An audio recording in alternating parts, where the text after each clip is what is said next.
Hey everyone, an important aspect of owning a franchise is understanding the franchise disclosure document. But sometimes they're 200 pages long, so in the next 9.5 minutes, we're going to streamline that for you and give you the shortcuts so you know exactly what to look for.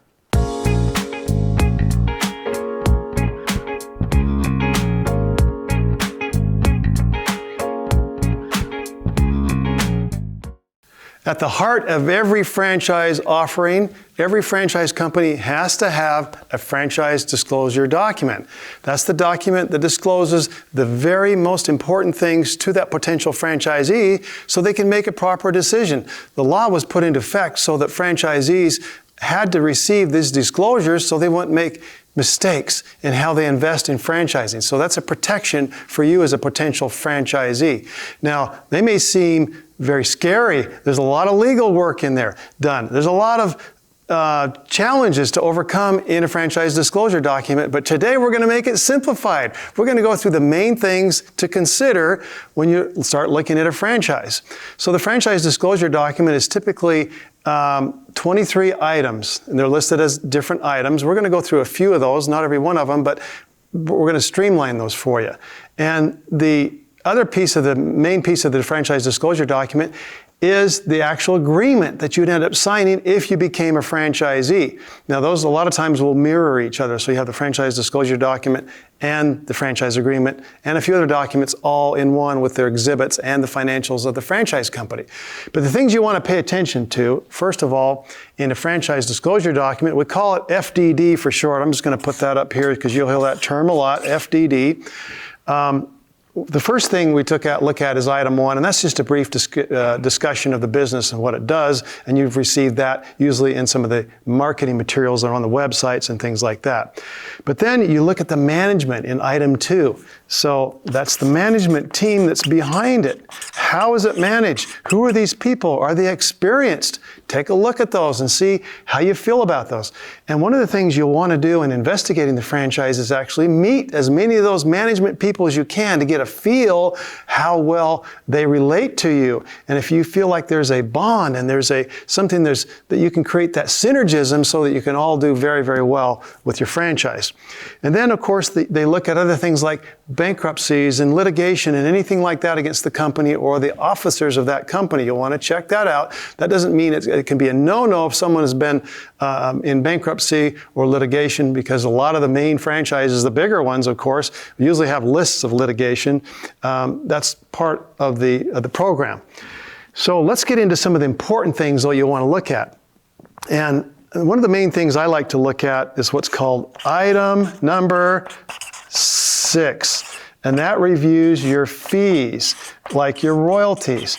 Take a look at the royalties, and if they just keep naming off fee after fee after fee after fee, then you may want to be more cautious about that. But royalty is a part of the business that allows the franchisor to continue to support that. So you want to pay that. You want to make sure that the franchisor is successful so that they can continue to support you. And a lot of times they have such buying power that any of those royalty fees are absorbed in the reduction of costs. For example, we have one that we use as a merchant card processing account where they charge no merchant card processing fees. They can take ACH transfers, they can take Venmo, they can take crypto and things like that.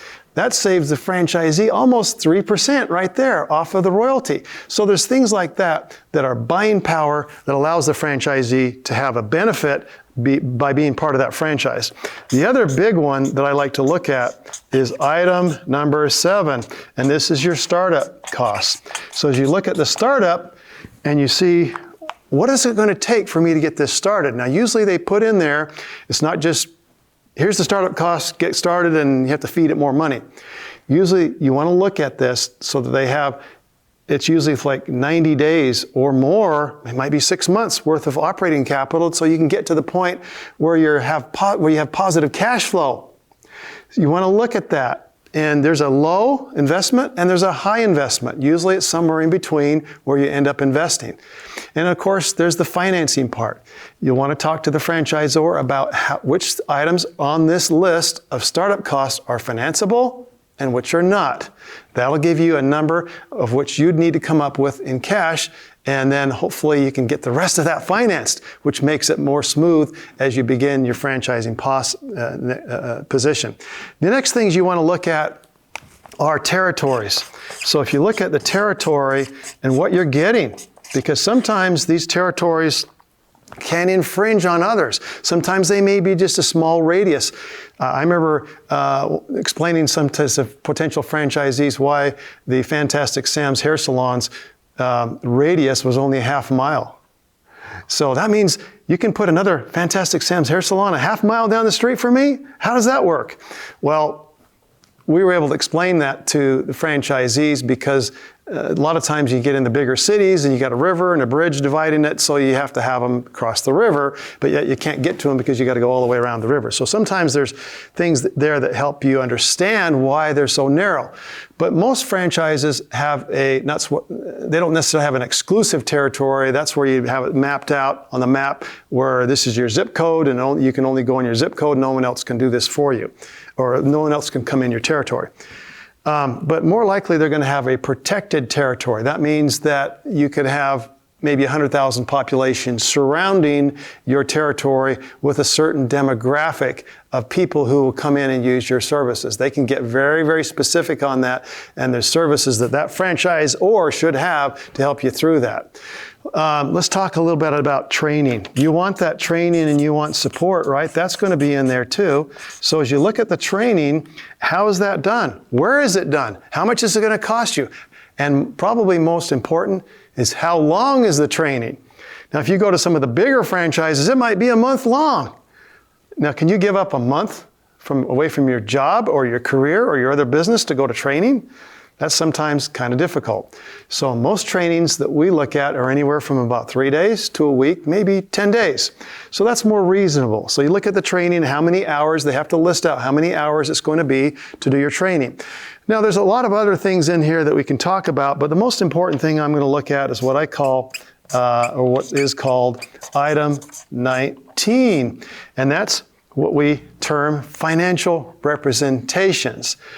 Now, not every franchise company has their financial representations in there. And what a financial representation is here's the history of the different franchises that are operating in the company, and they may use all of them, or may use a certain few of them, and they may use a bottom fourth, the middle 50%, and the top 25%. However they define it, they have to put the actual numbers in there.